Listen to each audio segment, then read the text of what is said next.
কারো কাছে, পৃথিবীর কোন সৃষ্টির কাছে যাররা পরিমাণ কিচ্ছু পাওয়ার আশা করবেন না। একটু আশা করবেন আপনি কষ্ট পাবেন। কারো কাছে কোনো আশা করতে যায় না, শুধু আল্লাহর কাছে আশা করেন।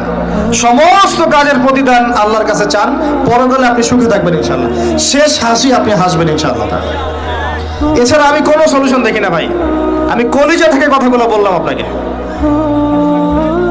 আর যে কথা কলিজা থেকে বের হয় সেই কথা আপনার কলিজার মধ্যে আঘাত করবে ইনশাআল্লাহ।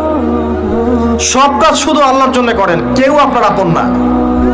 আল্লাহ ছাড়া কেউ আপনার আপন নয়।